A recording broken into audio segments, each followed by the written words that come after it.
আমার থেকে বেশি ব্লেসড এই ক্ষেত্রে কাউরে দেখি না। ফার্স্ট অফ অল আমার পরিবার, আমরা 6 ভাই বোন, আমি সবার ছোট।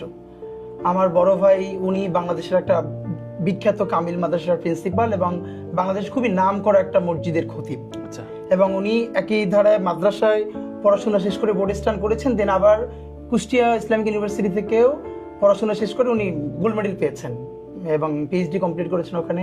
আমার পরের ভাই সেও জগন্নাথ ইউনিভার্সিটি থেকে ফার্স্ট ক্লাস ফার্স্ট।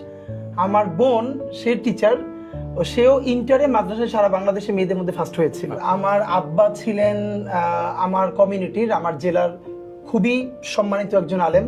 আচ্ছা, আমাদের ভালো লাগার যেটা হলো, আমরা সবসময় বলি যে আমার আব্বা হচ্ছে শরীফ মাওলানা আব্দুল হাদি, আমার পুরো উপজেলা হাদি হুজুর বললেই সবাই চেনে।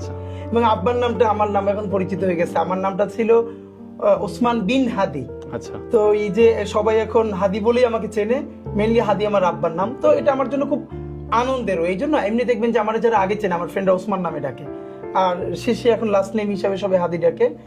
মানে এই জন্য বলা যে এই ইনসাফের যে ধারণাটা এবং যা মুখে বলি সেটারে ধারণ করা, বা যা ধারণ করি সেটা কোনো ভয়ভীতি ছাড়া বলে ফেলায়, পুরো জার্নিটা আমাদের আমার আব্বার কাছ থেকে এসেছে। আচ্ছা, আচ্ছা, আমরা ভাই বোন অলমোস্ট সবাই এরকম একদম। মানে ইভেন আমার এটা অনেকে ওই যে আমাকে একবার বরিশালে একটা, আমি তখন আমি নাগরিক কমিটিতে ছিলাম এনসিপি হওয়ার আগে, তো বরিশালে একটা প্রোগ্রামে গিয়েছিলাম, আমাকে প্রায় 10 থেকে 12টা নাম্বার থেকে হুমকি দেওয়া হলো। আচ্ছা। আমার পরিবারের সব মেয়েরা কিন্তু একদমই নিকাব করে, হিজাব করে, আবার প্যারালালি তারা ইউনিভার্সিটিতেও পড়াশোনা করে।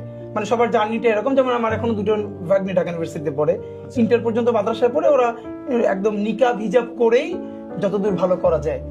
তো আমার বোন সেও তো টিচার, তো এইটা আমি সময় লিখছিলাম। তো আমি যখন আমার উপজেলা থেকে বরিশাল শহরে আসছি প্রোগ্রামে, তো সবাই আমাকে বলছিল প্রোগ্রামে না যায়, এরকম থ্রেট। তো আমি বলেছি না, যাবো।